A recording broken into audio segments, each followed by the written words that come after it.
welcome to this episode of Woman Fully Alive. I'm your host, Madeleine, and today I'm going to ask one of what I believe is one of the most important questions. What is embodiment, and how do I start? So the title of this podcast is Woman Fully Alive, and why is embodiment so crucial? Because we can't feel our full aliveness unless we're actually in our bodies. So the opposite of embodiment is disembodiment. In other words, being outside of your body or not connected to your body, or as James Joyce said, Mr. Duffy lived a close distance from his body. Now I ask you this, just to check in with yourself and ask, how much of me is here right now? How much of me is in my body? And if I check in with myself today, as I'm doing this episode, as I'm sharing this, doing what I love, I would say I'm pretty close to 100%. In the rest of my life, probably not so much. And there's all kinds of reasons for that. But when we talk about embodiment, we might say, well, I am in my body. I'm here, aren't I? I'm living in my body. This is the only place I can be. Well, I will tell you that you can be in your body, but still be disembodied. I did yoga for many years, from my early 20s. I had quite a rigorous athletic style practice for, well, probably until I had my first child, which was at 35, and even after that. Now, when I look back, would I say that I was embodied? Probably not. So, embodiment really started with somebody called Eugene Gendlin, who created focusing therapy. And I want to tell you a little bit of a story about becoming more embodied, and how when we start to land in our body, it can be like an airplane landing down for a bumpy landing. It is not always smooth, and that is the nature of life. So in focusing therapy, I went for a training to make myself a better therapist, and it was a lot of experiential practice. And what Eugene Gendlin came up with was the idea of the felt sense, being able to feel and describe what's happening in your body from the inside out in this moment without judgment. So it really is like the truth of this moment, because I can think all kinds of thoughts that might prevent me from being in my body, such as, oh, I should have done that yesterday, or I'm running out of time, or have a memory about, or a thought about maybe what's going to happen tomorrow. So I'm not completely here. And are they truth? Well, they're thoughts, but they're not the truth of this moment. So back to focusing therapy, the felt sense. I did an exercise. I volunteered because I really didn't know about embodiment. I didn't know what all this entailed. And I did it in front of the group. Luckily, it was a small group with the trainer, with the teacher. And she guided me through a process that we do in focusing therapy of starting to dive into your body and see what's there, what's happening in this moment. And with support, because often what we do find has been suppressed or repressed for a long time. So as we started to do this practice, my body started trembling uncontrollably. And it wasn't just that I was cold. I was trembling from the inside, deep inside. And I couldn't stop it. And it just went on and on and on. And I could see that we were actually nearing the end of our time, and I still couldn't stop it. And so it calmed down, and I did go home, and then I went back home. I flew back home, and I checked in with the teacher as she asked me to a couple days later, and I was still trembling. And she was supportive, and she just keep going. There's nothing to be afraid of. In retrospect, what I did not expect was that I was melting a freeze response because I had not really entered my body probably since I was a young girl. So I tell you this because I don't think it's all that unusual. When we grow up, when we're young, before we get the idea of judgment and self-consciousness, unless we're in a very high conflict zone or a very tumultuous family home where we're already safeguarding, protecting ourselves, or if we're being abused, we actually can disembody ourselves, which is a great skill for those times of trauma. But we start to see before that we're spirited, we're in the moment, we're playing, we're resting, we're imagining, we're dressing up, we're dancing, we're doing all these things. And then very soon after that, we realize that there's judgment out there. And there is a certain way to be. And there is certainly a way to show up in school, to sit at a desk, be quiet, be still, perform, get good marks in this, and this, and this. Oh, and dancing's not on the menu.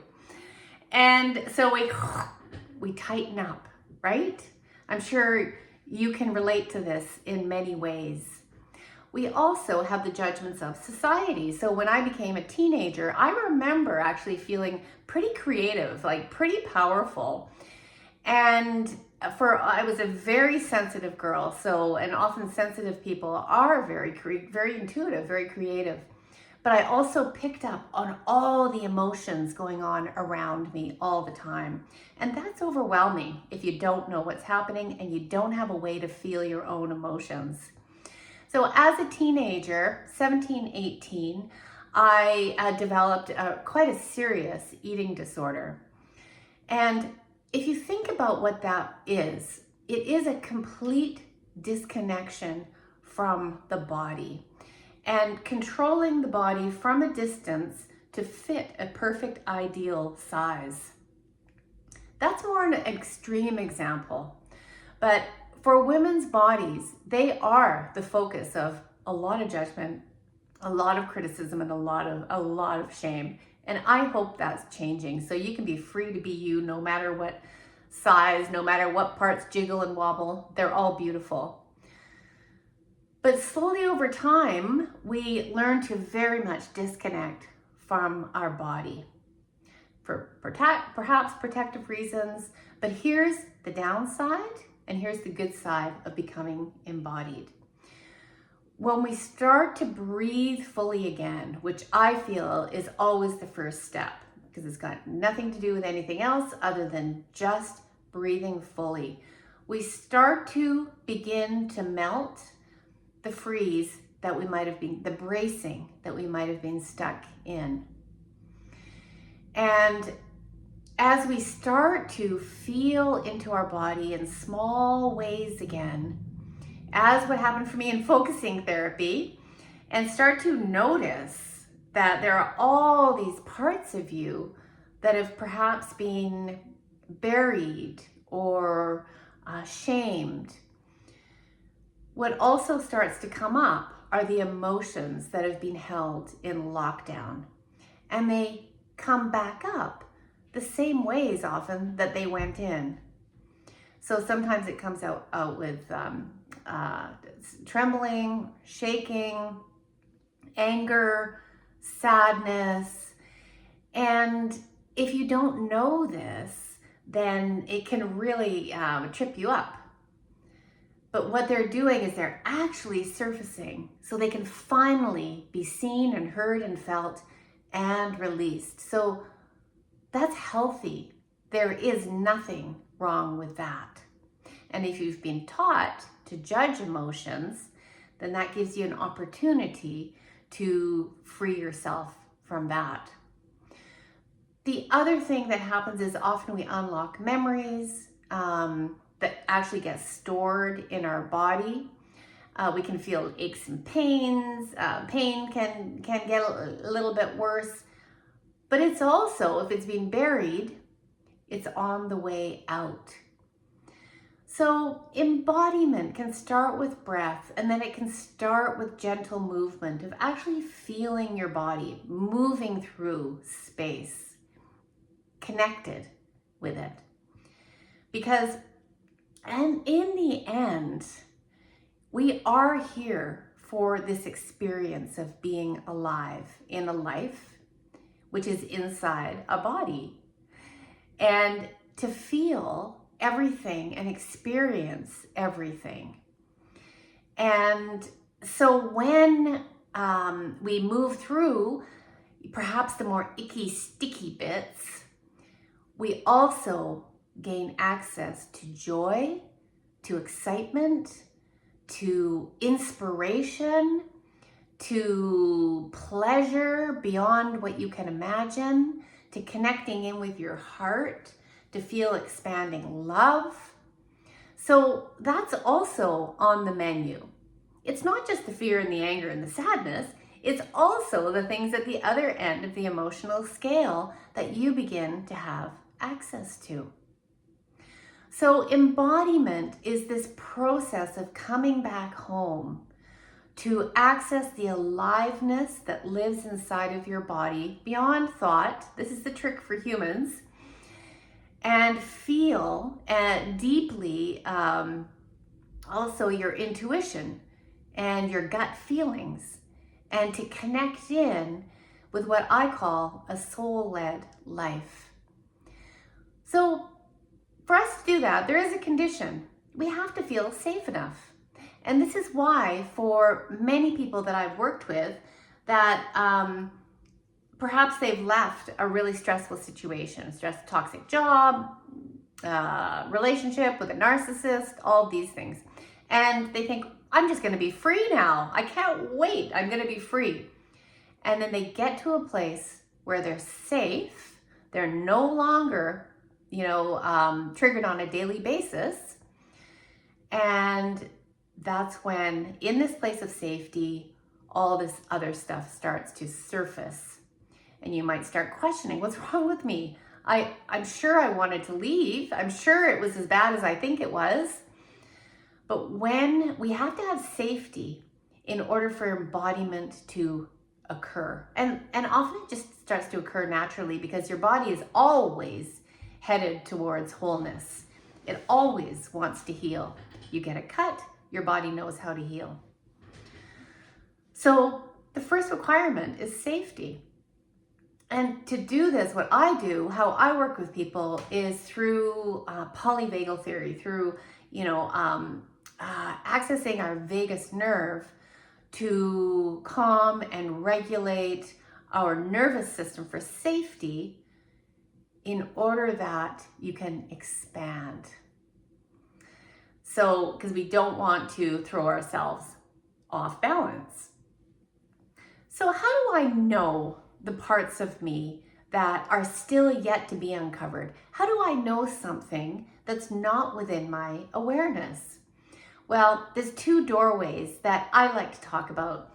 And the first one is to notice what triggers you, because it's probably something there that is waiting to be seen and healed.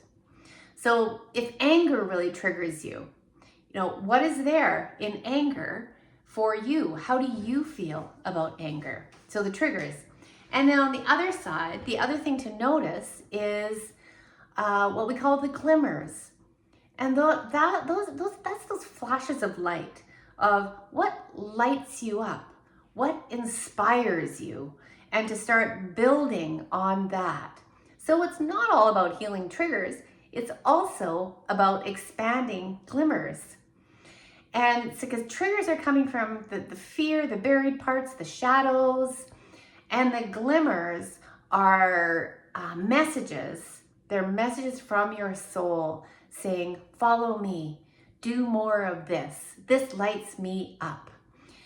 So we find safety in our body in order to expand our soul. And that is the process of embodiment. And my mission here is to help women become fully alive and embodied which means moving through all these layers of conditioning. And sometimes it happens like really quickly. You get unlocked and you go. And sometimes there's a lot of wobbles along the way that require a safe supportive community to be able to do that. So that is my definition of embodiment. And I like to just imagine if you could just even journal, what is your dream life? And how would you feel when you're there? So you have an end goal. And as you move towards that goal, what you're truly desiring, of course, it sometimes changes along the way. In that journey, you notice what comes up and you clear out the obstacles in the path. And that's how I like to work with women, especially in some of my longer programs. Like my 6-month program, Woman Fully Alive, is unleashing your true potential at midlife. Because midlife is often a time where we're going, okay, now what? The only way we can know now what is if we can sense into our body and check in with what we truly desire. I am here to help you build the life that you love, the life of your dreams. So if you're interested in the practice of embodiment for healing, for expanding, reach out to me and I can tell you about all the different ways that you can work with me at different levels so you can get there. Because full embodiment, full aliveness is what you're here for. All right, everyone. Thanks for listening this far. I hope you've enjoyed this. Don't forget to like my podcast and subscribe to my channel because I'm committed to this journey of taking you on a path to your own aliveness.